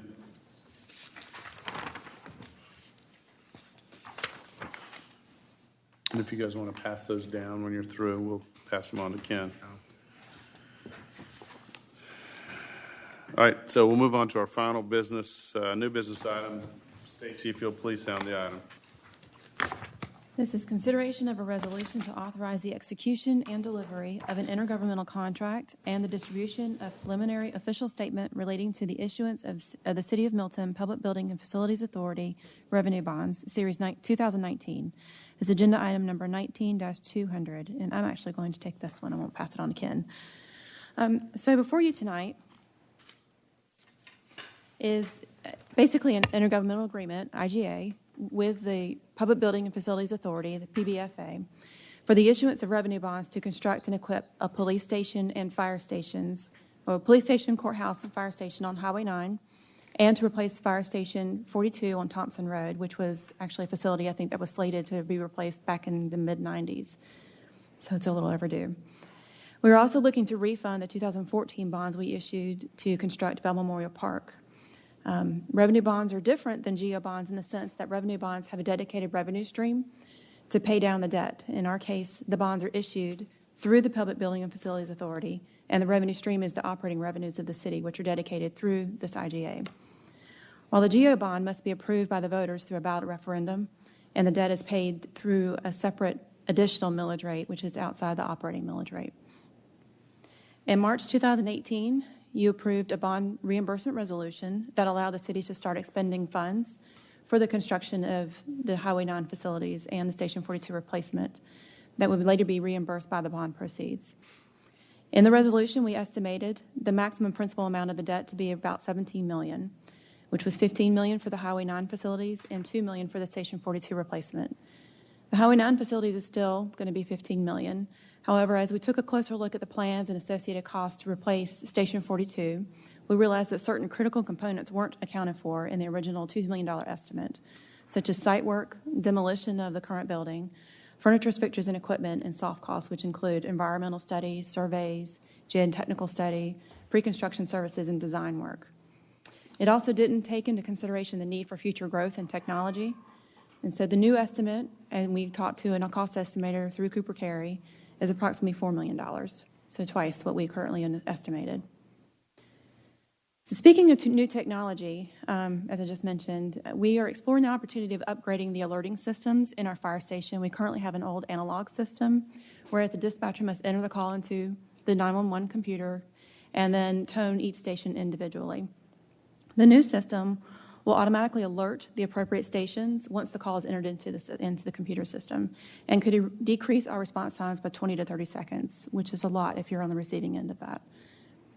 The alerts themselves would also be tailored to the type of call, and it ramps up the volume of the station tone alert, which reduces the stress of one loud tone whenever you're sleeping and trying to get some shut-eye for the next call. The estimated cost of this system is approximately $371,000, and we're looking to roll this into the bond issuance. This majority of the cost is actual installment in the new fire station on Highway 9. There's a small cost associated with implementing it in each of the additional fire stations that we currently have. We'll obviously hold on to the Station 42 implementation until we get that facility reconstructed. In addition, we are looking to refund or refinance the 2014 revenue bonds that I just mentioned for the construction of Bell Memorial Park.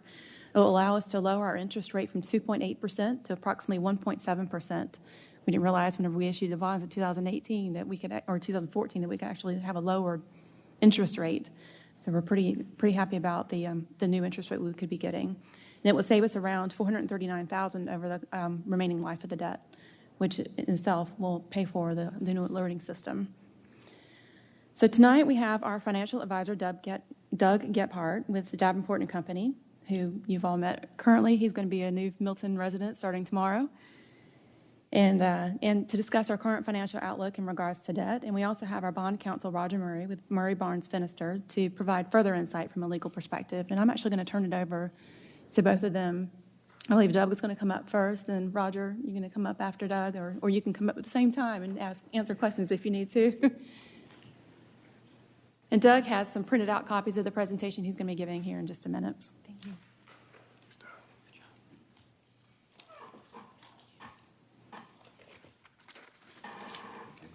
Thanks.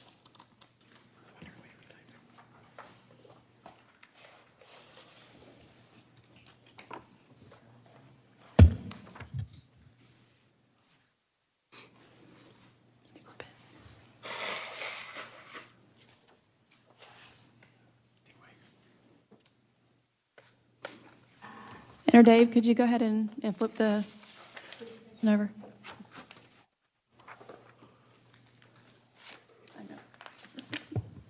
Thank you for the introduction, Stacy. Again, Mr. Mayor, members of council, thank you for the opportunity to speak this evening. My name is Doug Gebhardt with Davenport & Company, the city's financial advisor, and I'm here tonight to walk you through the plan of finance for the anticipated Series 2019 bonds that are going to be issued through the Public Buildings Facilities Authority. So Davenport, our role as financial advisor is to review the city's financial status on an annual basis. We helped you guys through the 2014 bonds and the 2017 GEO bonds. So we want to make sure that we have a full understanding of the city's existing tax-supported debt profile. And we want to make sure that as we consider, I use we represent you as a fiduciary. As you know, the laws change. And so as financial advisor, we do have the fiduciary responsibility of providing sound financial advice to the city. But we want to make sure that as the city considers taking on additional debt, that you guys have the capacity to do that from the measurement of some key debt ratios that are self-imposed financial policy guidelines, which we helped create for you.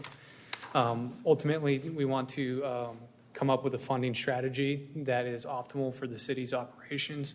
And last and probably most importantly is to continue to maintain and secure the AAA ratings from Moody's and S&P, which are the highest possible ratings. So we don't want to do anything that would potentially jeopardize that. So make sure that our strategies continue to maintain those very strong ratings.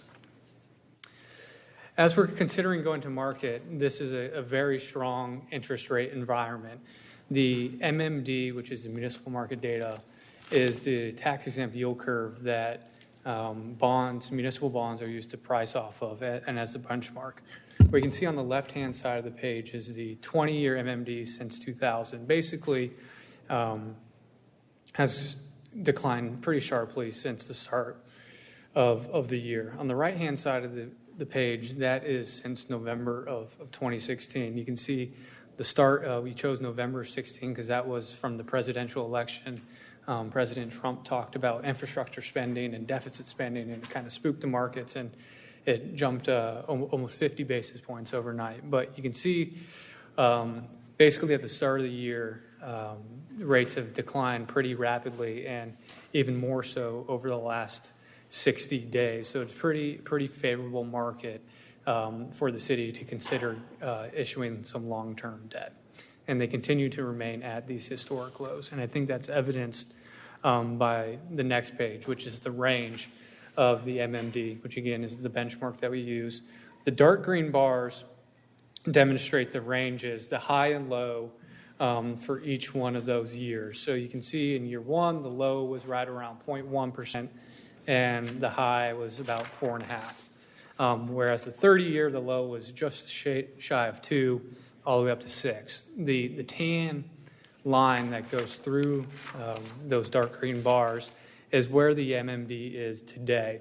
So you can see starting basically at year 8 all the way to year 30, interest rates have virtually never been lower for those years. So it's a great time to take advantage of these historic lows. In fact, I looked at the MMD today, and the 30-year MMD was at 1.93%. So very, very strong interest rate environment. The short end of the yield curve is still not at the historic lows, and that's largely due to the Fed continuing to maintain its short-term rates at a higher. But the Fed is anticipated to make some rate cuts later this year. So as Stacy mentioned, today we're looking for approval to move forward with 2 projects: the public safety complex at $15 million, and the fire station replacements at $4 million. We're looking to close at the end of October and over a 20-year debt service schedule. One of the things we wanted to take a look at is your existing debt by issue. The 2014 bonds, where it was for the Bell Memorial Park, that was issued through the Public Facilities Authority, and that was issued in 2014 as a 15-year debt. The 17 bonds were the GO green space bonds. The main difference between the two is that the 2014 bonds are supported by the city's general fund and the operating millage, and the 2017 bonds are supported by the separate debt service mill. But all when combined together, basically $2.5 million through the next 10 years or so, and then drops off. And page 6 is basically a combined graphical representation of what the existing debt profile is today. However, because what we're considering moving forward with is an issuance through the PBFA, we want to really isolate the debt as it relates to the city's general fund or operating millage and its ability to support the debt service associated with these new bonds. So what you can see we've done here is taken the existing debt and then added in the potential new money to create an aggregate level debt service structure. By pursuing this structure, it reduces some of the upfront pressures on the general fund, leaving that operating millage for other types of projects, pay-as-you-go, things like that, but also reduces the pressures on the debt ratios by going this way. So we recommend going what's called the wrap structure that allows to create the aggregate debt service associated with the M&O pledge to be level over the next 20 years. Let me step in for just a moment, Doug. Sure thing. So you'll notice under the potential new money section, there's an interest-only payment for the first year. We decided to have just an interest-only payment during that first year because we still have a lease payment that we have for Station 43 that's going to be wrapping up in October of this year, which is in this fiscal year 2020 cycle, as well as we have the lease payments for the rental over at Deerfield Parkway for police and court over there. So since we still had those on the books, we wanted to have just an interest-only payment for the first year, and then interest and principal continue in years after that. Thank you, Stacy. Again, I talked about earlier making sure the city has the capacity to take on this additional debt. The dark green, and this does take into account the GO bonds. The dark green shows your existing debt. One of the key debt ratios that the city has adopted is a debt to full value basis. So how much debt is outstanding as a percent of your tax base, and the percentage is 1.75. We can't exceed. We're expected to be below 1% once we add in the Series 2019 bonds. So plenty of capacity on that end. The one that has a little more pressure on it, but still has plenty of capacity and is at a level we feel comfortable moving forward with, is the debt service as a percentage of revenue. The city's policy is not to incur any debt service that is greater than 15% of its annual budget. So how much of your budget is going towards debt service payments? And you can see we are right around 11% once we add in the new. So well within industry standards and the city's policy, which leaves some capacity for some future projects as well. Again, one of the things we talked about is the 2014 bonds as a potential refunding opportunity. We're going to try to take advantage of these historical low rates and reduce the debt service burden. Right now, there's right around $7.5 million outstanding. The existing rate is at 2.80%. Because it was issued as a bank loan, there's no prepayment penalty associated with refinancing this bond, which produces roughly $40,000 of savings annually. We don't want to take a budget for this because obviously the market can change, but we're hoping that it continues to cooperate for us.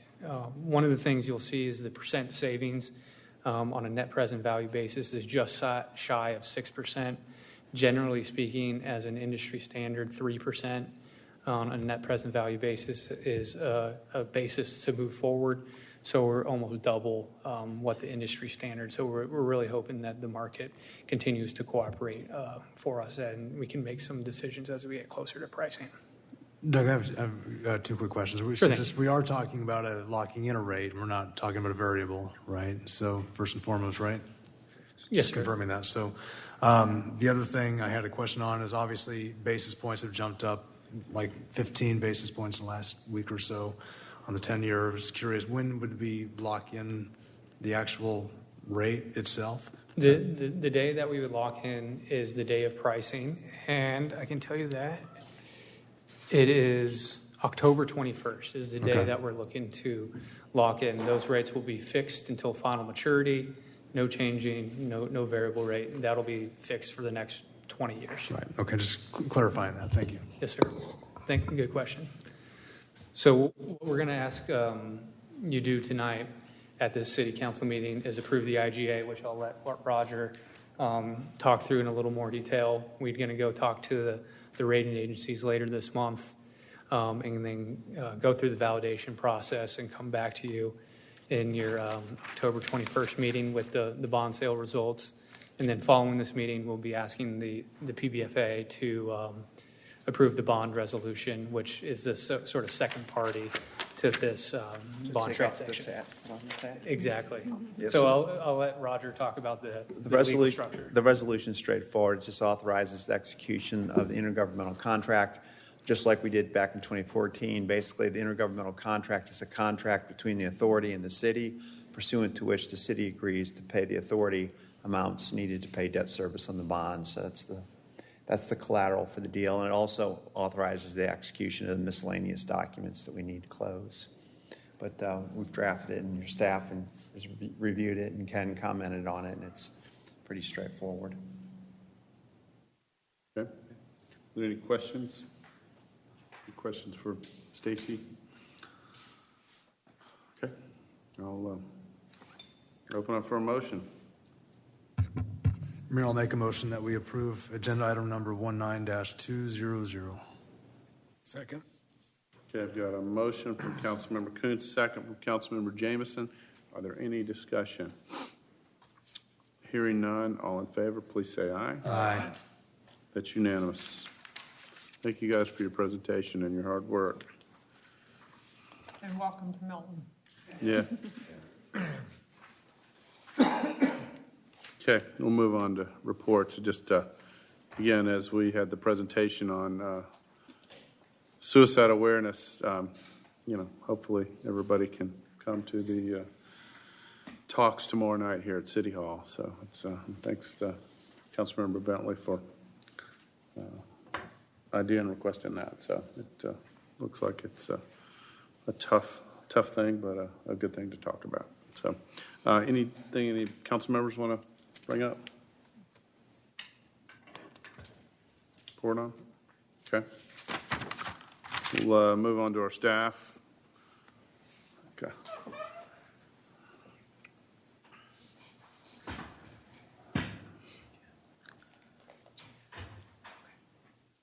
And again, welcome to Milton, Robert.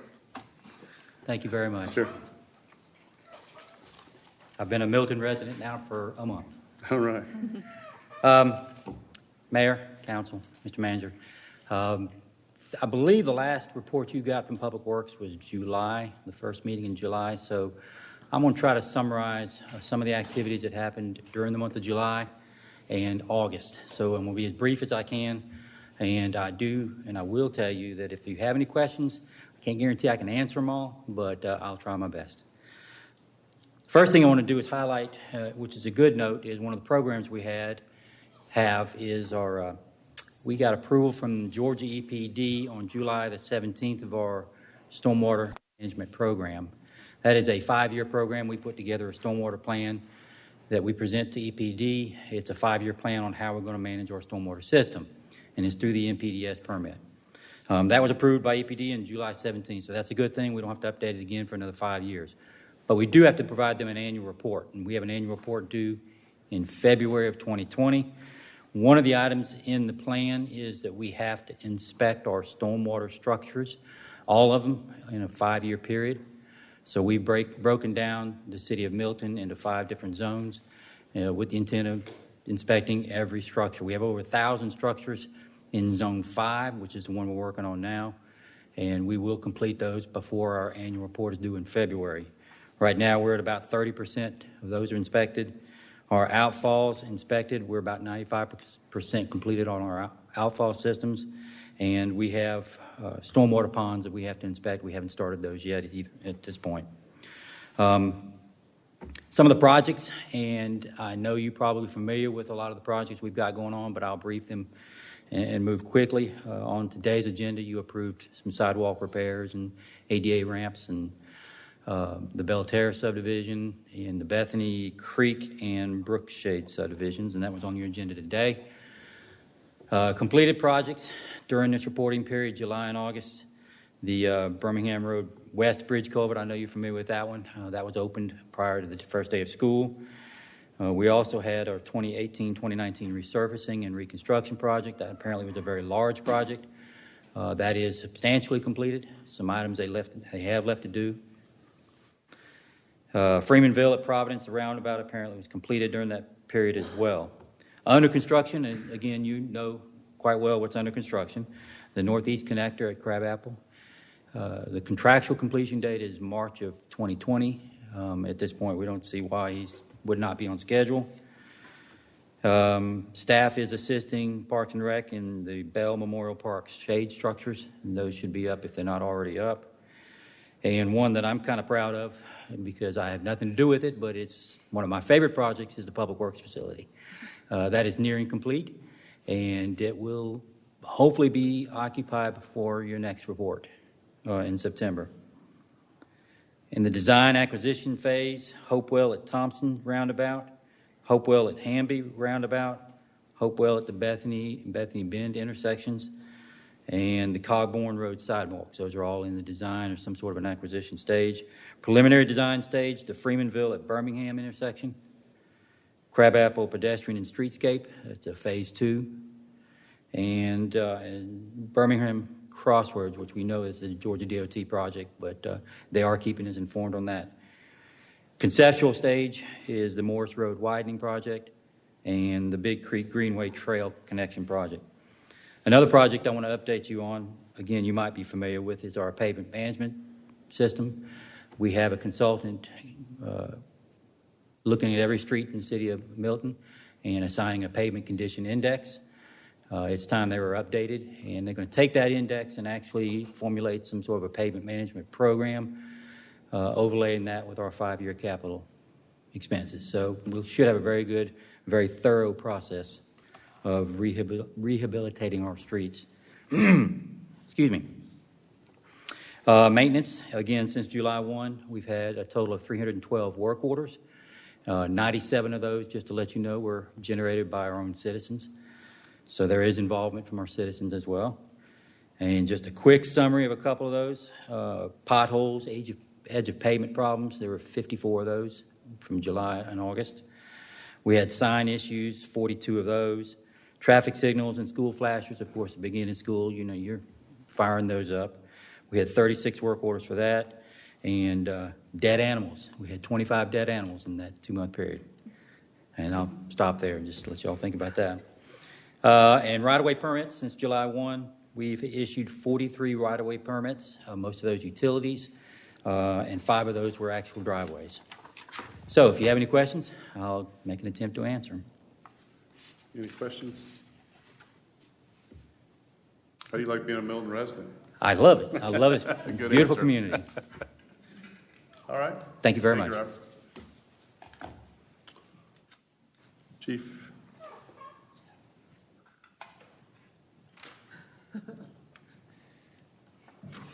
Mayor, Council, the National Institute for Occupational Safety and Health, NIOSH, recently undertook 2 large studies focused on firefighter cancer and concluded that firefighters face a 9% increase in cancer diagnosis and a 14% increase in cancer-related deaths compared to the general population in the United States. The reason I share that with you is in 2018, we applied for a grant through the Assistance to Firefighters Grants Program for exhaust extractors for Station 41 and 43. We learned last week that our grant application has been approved for $98,000 with a 10% match. And I'll show you what that is if you're not familiar. If David will switch over. As you can see, the hose attached to the exhaust pipe on the fire truck. So every time the truck starts up, the exhaust is pulled out by a fan that goes out and it's expelled out into the atmosphere. So then it just reduces all the carbons and stuff and the cancer carcinogens that come out of the truck out into the outside and out into the bays. So we're pleased with that. And Station 44, the new station, and Station 42, these will be incorporated into those buildings when they're constructed. So that's the reason for Station 41 and 43. As we continue our efforts to protect our firefighters against job-related cancers, we recently placed in service our new battalion command vehicle. With a clean cab approach, all equipment is placed in the rear of the truck with no firefighting equipment in the cab, similar to what we were doing with our new fire trucks. So I will show you what that looks like. Tonight's a night of pictures. That's our new battalion command vehicle. It's a Chevy four-door pickup truck, and it has a extended cab out or a pull-out in the back, so all our equipment slides out the back.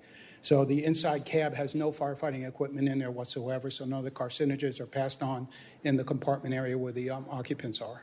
So, and that's similar, like I said, with what we're doing with our new fire trucks. Everything is outside the cab. No firefighter turnout gear or anything like that can be placed inside.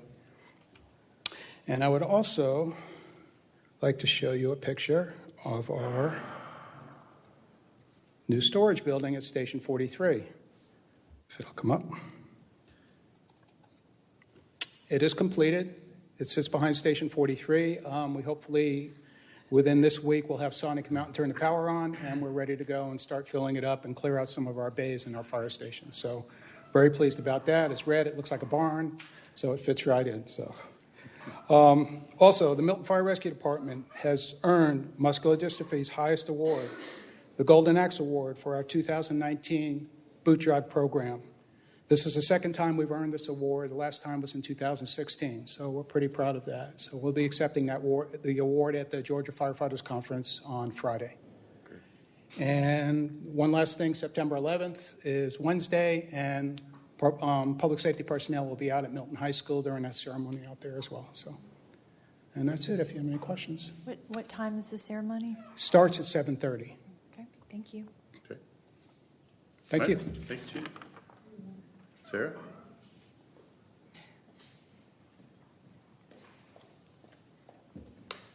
Good evening, Mayor and Council. I have two things for you tonight, both of which were already mentioned at some point this evening. First is that we have started the brainstorming part of Chapter 4 revisions with Michelle Stumpy with Taylor English and Duma LLP. We've had one session where we invited the developers and some of the leasing agents and staff into City Hall to talk with her and just kind of tell her all the issues we've been having, everything that we put Band-Aids on over the last couple of years, and kind of told her what we saw as the vision or we wanted to see. She's going to be coming to council work session next week to actually get the vision of mayor and council and a lot of your input. And then we'll have two more sessions, I believe on the 1st, where we will have one that's specifically geared towards residents coming in, saying what they would like to see in Milton, and the other for businesses, with existing businesses, what opportunities they would perhaps like to see presented to them. That's the first thing. The second, I'm very excited. This was an idea that came to us from Old Blind Dog, and it morphed into something much bigger. We're calling it Meet Me in Milton, which is the contract that council approved earlier this evening. It's going to be October 26th on the green. We are going to be having the banned process of elimination. It coincides with Old Blind Dogs. They have a 5K run. There's sponsorships and tents. You have to, except for the big sponsors, they don't have to have a Milton business license. But in order to have a tent around the green, you have to have a Milton business license.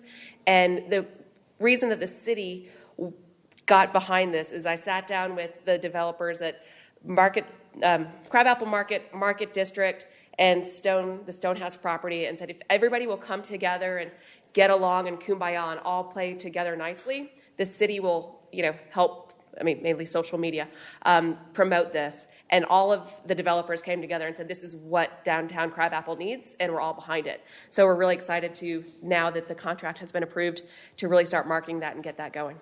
So, thank you. Are there any questions? Thanks, sir. Thank you. All right. Anything else from staff, council? Not, I'll open up for a motion to adjourn. Motion to adjourn.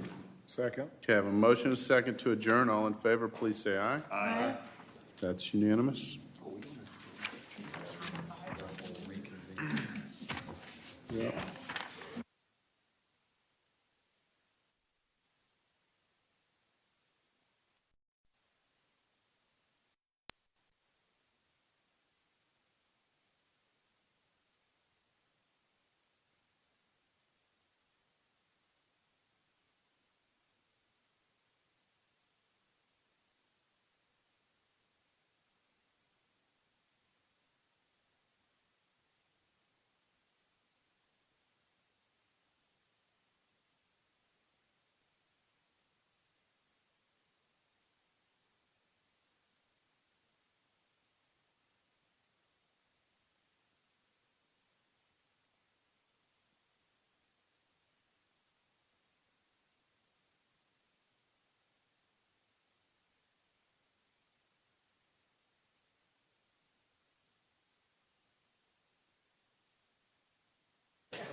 Yep. Had to go back in and fetch it out of the trash. I couldn't find my agendas and the little paper that I'd signed. I was looking all over. Where did you put them? In the trash. I thought you took it, then I thought Rick took it. No. It was somewhere sitting on my iPad. We good? We good? And I was like, oh, here it is. Yes, because this is a completely different meeting. It's a different meeting? What? It's a different meeting? 5 minutes. So if you could, if that will not take much time, yes. If it will take much time, then no. 5 minutes. I'm sorry, that's too much time. Right line. That's right. I don't know if you've noticed, we run on military time with military precision. We're very precise people. What's for dinner? Did you hand over my little sign thing? Yes. Okay, Joe, I handed over Both of anything. them, both of them. Yes,